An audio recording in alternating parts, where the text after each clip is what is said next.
We're visiting with a low country artist and care team's Valerie Harrington to talk about this Saturday's AIDS Walk. Coming up next on Carolina People.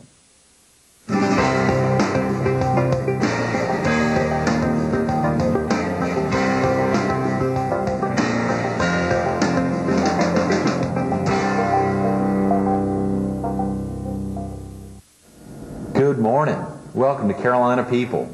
This morning we're in Myrtle Beach. We're at the Fox 43 studios, and we're focused on back-to-back events on Saturday. This Saturday, 9 a.m., Myrtle Beach Pavilion, the 2003 AIDS Walk, and next Saturday, March 15th, from 1 to 6, Hampton Inn, Broadway at the Beach, Betty Lou Bentley Layne.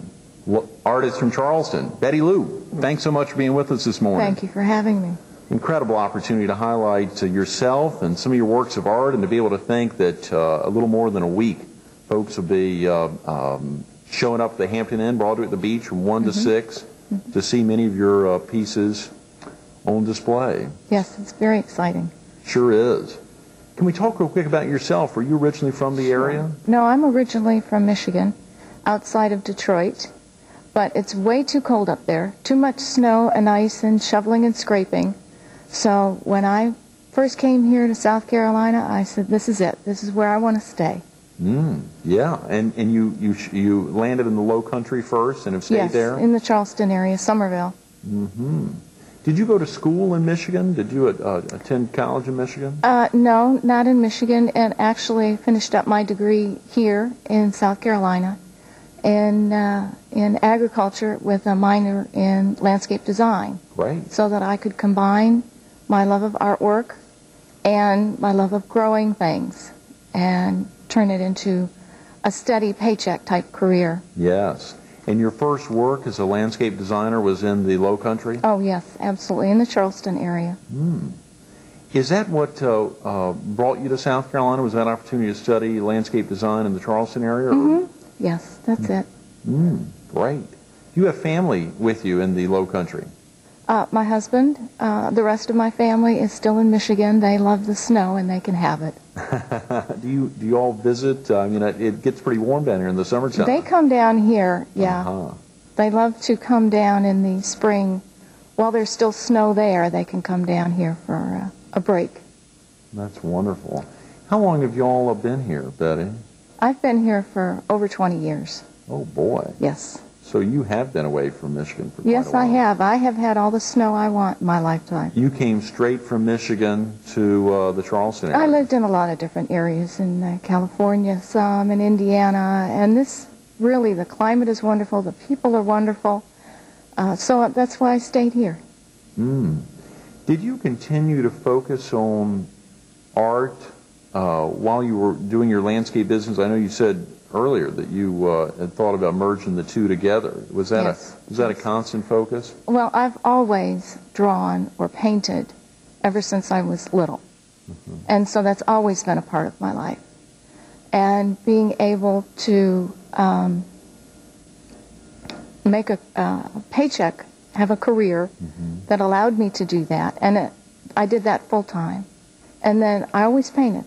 My spare time was always spent painting and drawing, even though I couldn't do it full-time professionally until just recently.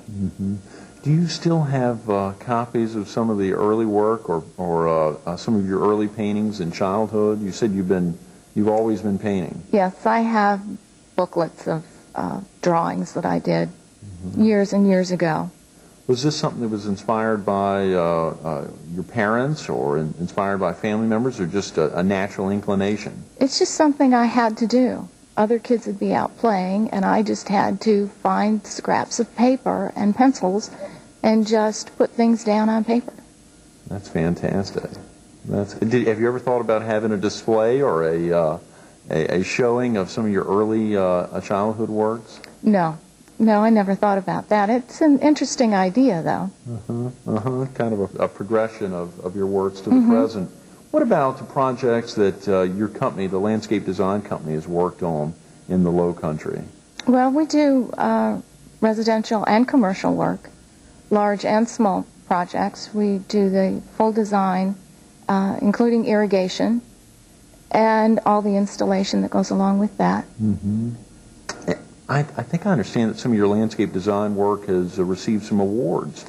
Yes, some of the residential designs that we've done and installed have received beautification awards for the client. And a couple of the commercial jobs that we did received awards also in their field. One was a national award in reclamation work for one of the rock quarries. So we're very proud of that. I bet. I bet. But at some point you came to the realization that you were going to slow down your full activity on the landscape design and begin to channel a lot of energies toward your artistic passion, which we see right behind us. Yes, yes. Well, I've been doing art shows as I could fit them in for 10, 12 years. And it just finally came to the point where my husband said to me, you need to do this full time. He said, I'll run the business myself, and you need to paint full time and be a full-time artist, which is wonderful that he has been so supportive.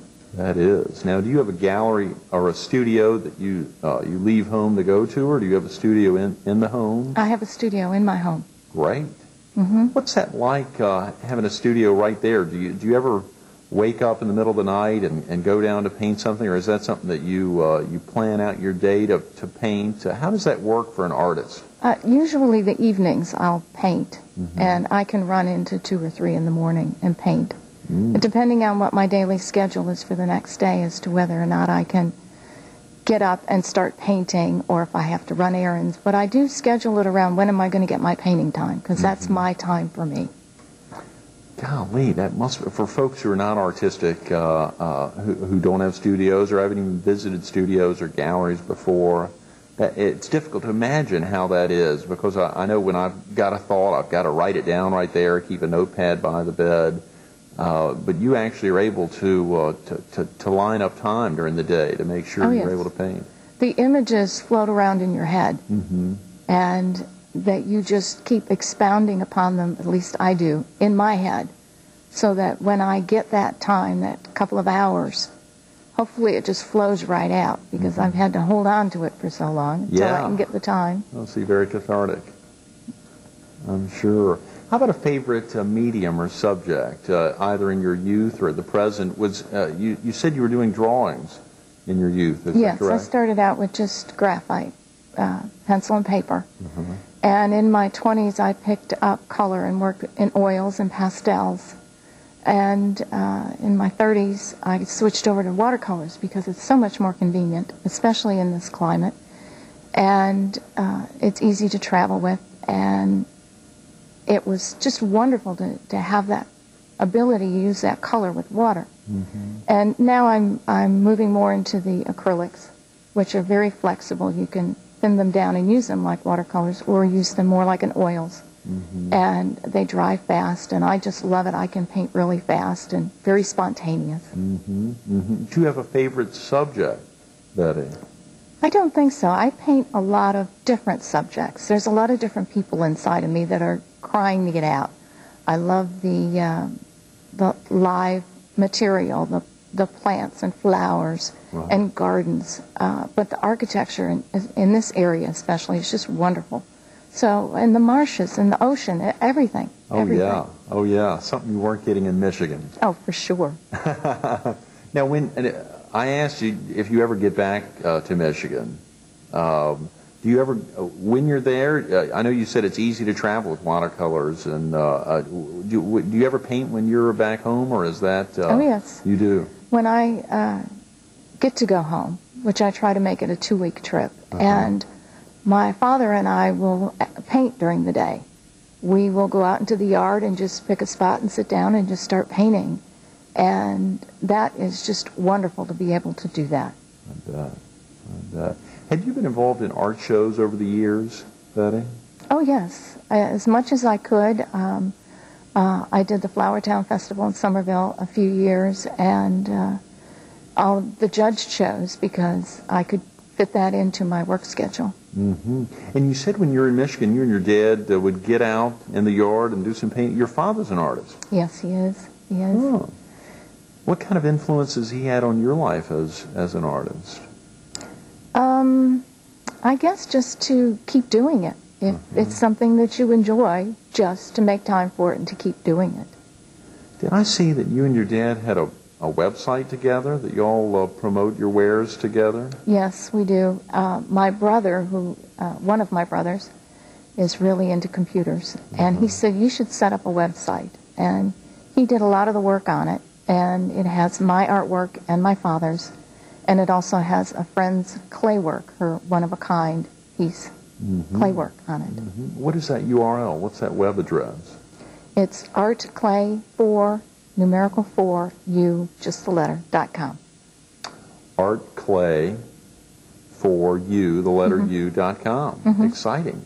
That's wonderful. And the friend who does the clay work, is that someone in the local area? Or is that also in Michigan? Well, she was here locally in several galleries in Charleston, but has temporarily moved back to Arkansas, and so right now she's working out of there. But she can be reached through the website, just like me. The great thing about the World Wide Web. Yes. What about any other members of your family, or any other family members or artists, Betty? Well, my mother paints china, and my grandmother was also a china painter. And I have a couple of cousins who do it mostly for a hobby, for personal.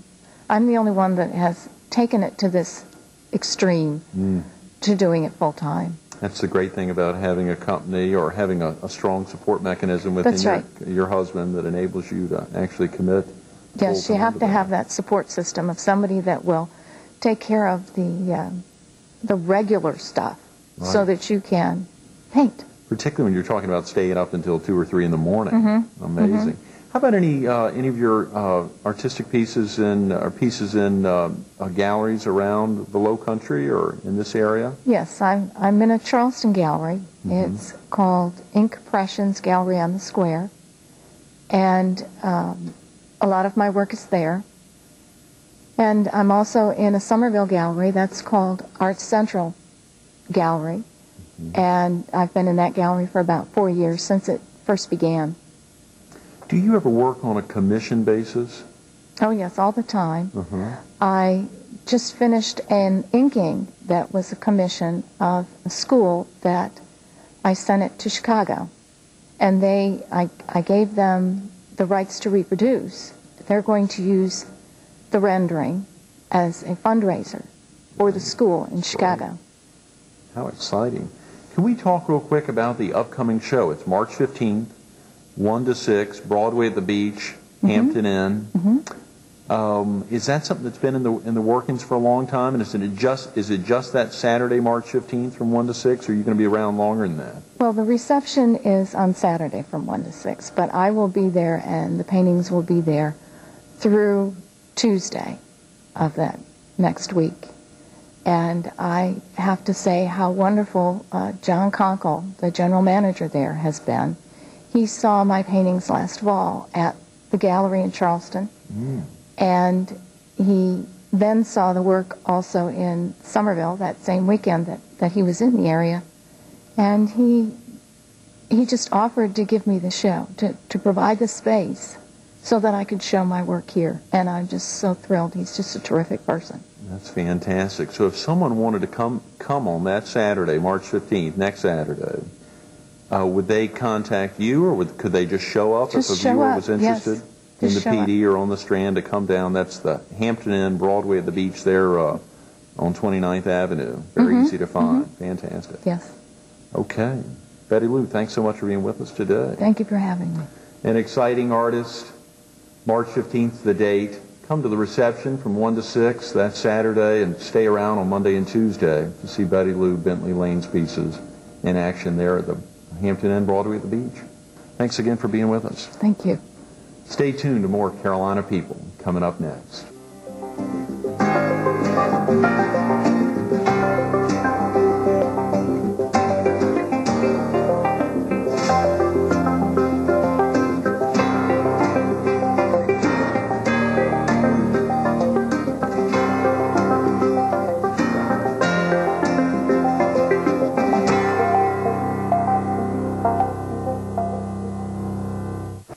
Good morning. Welcome back to Carolina People. This morning we're in Myrtle Beach, We're at the Fox 43 studio, and we're focused on this Saturday's AIDS Walk. We're visiting with Valerie Harrington, the Executive Director of Care Team, who's putting on the AIDS Walk 50 hours from now. Good morning, Valerie. Good morning. Thanks so much for being with us again this morning. Thank you for having me out. So great having you in on Monday with Tim Bullard to kick off the week. To think at that point we were less than a week from the event. Now to think we're right at 2 days from the event. I know. I need a few more hours. Get ready. Find some time Friday night to pile in everything you're doing. Absolutely. Amazing, Valerie. I saw you do it 2 years ago, not long after you'd taken over as Executive Director of Care Team, to put on an amazing AIDS Walk at the Pavilion also. Right. 4 days after 9/11. Right. That was a dramatic experience and really brought a lot of folks together under a common bond. It did, and we're certainly hoping that nothing tragic happens in the world, and we're hoping that everyone can come out on Saturday morning at 9 a.m. Yes, very definitely. Can we talk real quick again about the incidence of HIV and AIDS in our area? When we talked about this on Monday, it was amazing to think about how many folks are potentially affected that don't yet know it because they think they're getting, as you said. Can you explain that again real quick to the viewers? Sure. Many women ask me, they think they're getting their HIV test during their yearly physicals at their doctors. They assume they've had a routine blood work. They assume everything's okay and they're healthy. They've got a clean bill of health. When actually they don't understand that they haven't had an HIV test. That's something that you do have to ask for specifically with your doctor or at your local health department and sign a confidentiality waiver for that test. So it's a very specific test, but one that is so needed. Valerie, if someone's found out that they're HIV positive, how do you help someone cope with that news? Well, we really do try to break things down and do things day by day. We sit them down, educate them first of all about what that means, what an HIV positive test result means. We get them back in to see a doctor. We start their medical charts, things of that nature. But we do really try to just be with them, stay with them, talk with them, answer their questions. Get them hooked up with support groups, because just being with other people that are going through the same type of illness is helpful. And we offer our services, of course, to the client and to their family members or loved ones. HIV does not just affect the one individual that got that positive result. It affects the entire household. So we try to offer that support to everyone. That's a very good point. Now, there's so many folks, as you said, who have that misconception that they've been tested already. There's probably a ton of folks who just don't want to know. Well, you're right, there are, but we try to educate those folks into saying you really do want to know, because think about it, if you were HIV positive and did not realize it, you could be potentially infecting someone else, and you certainly don't want to do that. So your status is very important to know. If you're involved in risky behaviors, it's even more important to know. And a lot of people ask me, well, what does that mean? I don't shoot drugs, I don't do heroin, so I'm not at risk, right? Well, I have to make people kind of stop and sit down and let me talk to them for a minute, because if you're involved in sex, then that's a risky behavior. If you've had a tattoo or a body piercing, that potentially could be a risky behavior. So certain things that are happening, of course, daily can be very risky. Valerie, you talked about on Monday the groups that are having the greatest increases are young women ages 13 to 24, I believe, and then older women ages 55 plus. Right. When we think about that, are these folks getting the message? Are they hearing what you've got to say about how you can contract HIV? Well, I hope that they're beginning to hear the message through Care Team's efforts, but of course we cannot do this alone. I cannot be in every single classroom in the 3 county areas every day to get this message out there. So I have to rely on a lot of parents, especially with the young age groups. I have to rely on the parents to sit their children down at home and to have this discussion with them. And it cannot be a one-time talk about sex, about birds and the bees. It has to be a continual discussion. Kids have so many questions when we go into the school systems.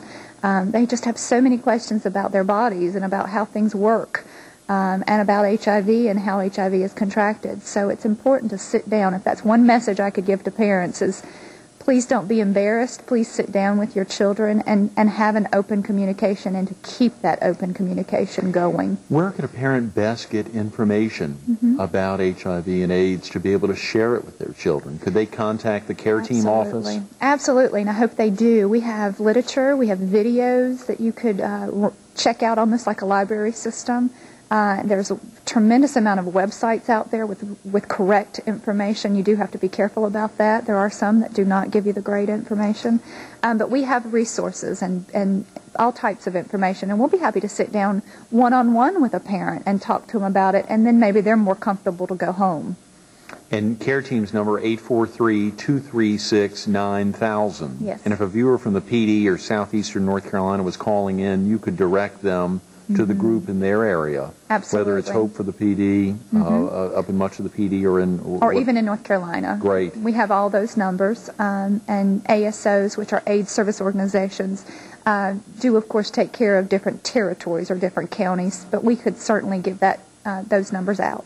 Valerie, is there a typical profile for HIV or AIDS patients in our area? That's a great question. A lot of people think and still have the misconception that HIV only infects the gay population, which is absolutely a myth. You and I could be HIV positive and not know it, and it's certainly, HIV does not discriminate age, race, or sex. So I always say, if you're involved in risky behaviors, you need to get tested. Are you pointing fingers, Valerie? Absolutely not. No, absolutely not. Excuse me, I just want people to understand that it doesn't affect those people over there, which a lot of people still have that myth, absolutely, that misconception. My risky behavior, I got to be very careful, very definitely. We all do. We all do. And so when you say who is at risk for becoming HIV infected? Anyone that's having unprotected sex, anyone that is involving themselves with IV drug use or needle exchange, whether that be through tattooing, body piercing, or even if someone in a house is diabetic and they're sharing needles. Right. To cut down on coughs, which happens frequently in our elder population. Oh, yeah. If someone in that household is HIV positive and the two people might be sharing a needle, they could be at risk. Valerie, how long ago was it that we first learned of AIDS, or HIV and AIDS? It's been 21 years that we've known about HIV and AIDS. And boy, has the research certainly, so much has been discovered through those 21 years. Right. The picture's changed dramatically over those 21 years. Absolutely. Absolutely. And the lifespan has changed so drastically with our HIV loved ones. They're living much healthier, longer lives now with medical assistance. So it's not that death sentence that people immediately think about when you think about HIV and AIDS. It's certainly a tragic experience to become infected, but it's certainly one that you can live a very healthy life with. Yes. Obviously, today's focus is on this Saturday. 50 hours from now, it actually kicks off. 10 a.m., folks will start out on the 5K walk, but 9 a.m. registration starts. People will probably be showing up much earlier than 9 a.m. just to be there to experience this incredible thrill. And we hope they will. But we'll be ready for them at 9 at the registration table. We've got a great group of individuals coming out to volunteer their time to get people registered. We're going to have some light snacks. Hopefully we'll have some coffee ready for you. So come on out, and it looks to be a great morning. Valerie, if someone wanted to, is it too close if someone wanted to volunteer if they couldn't walk? Was there still any need for volunteers 50 hours from the... Absolutely. We'll put you to work. Our care team is always in need of volunteers. So give us a call at the office, and we'll get you set up for something to do that morning. That's 843-236-9000. That's right. And, of course, even if they're able to come out and volunteer a little bit the day of the AIDS Walk this Saturday. That would be great. It would be a great way to introduce them to care team and what you all offer and so much of what you do to really make an impact here. And if folks are there at 9, they'll register. And then what are some other activities that will be going on? Well, we're going to spend a little time talking and trying to educate the crowd about HIV. We're going to do some informational talks. We have some literature that we've brought that we'll be bringing so that they can actually take stuff home with them, and maybe that would help talk to their children, for example, or their loved ones about it. I think the key here is to start talking about it again. 20 years ago, that's all you heard in the news and in newsprint on the radio was HIV and AIDS. And About 10 years now, it's kind of fallen by the wayside, and I really believe that we need to talk about it. The more we talk about it, the more people hopefully are going to protect themselves and prevent it. Valerie, how important is this fundraiser for the services the care team provides? No, it's extremely important. Although we continually write grants and have been very, very lucky to receive some wonderful grants, it still does not cover everything. The federal programs, of course, are being cut as we speak. Our state budget's being rearranged to make up for those budget cuts. So local fundraisers, local donations, all our proceeds stay right here to help our citizens in Horry, Georgetown, and Williamsburg County. And it's extremely important to get the message out there that Care Team always needs your support. Even though Care Team's primarily focus on Horry, Georgetown, and Williamsburg County, there's no area that's too far away that folks could travel to be in this Saturday's AIDS Walk. Right. No, we would love your viewers from the North Carolina area to come down and spend a beautiful morning out on the beach with us. That would be great. And at this point, they could just show up. They absolutely just show up at 9 a.m. and we'll get you registered. Okay. We're visiting with Valerie Harrington, the Executive Director of Care Team, 843-236-9000. Now, if you're thinking about being out there at the AIDS Walk day after tomorrow, don't call. Just show up. You heard her say it. Be there, 9 a.m. It'll be a beautiful day. Let's pray for a beautiful day. It'll be a great day no matter what to be out there. Valerie, thanks so much for being with us this morning. Thank you very much for having me. Absolutely. Stay tuned to more Carolina People coming up next.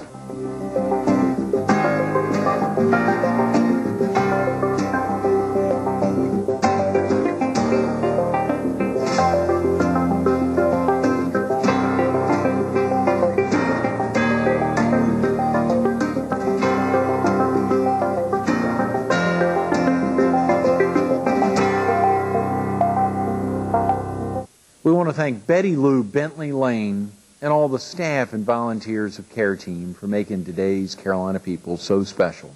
And get out there this Saturday, 9 a.m., Myrtle Beach Pavilion. Help us fight this deadly disease.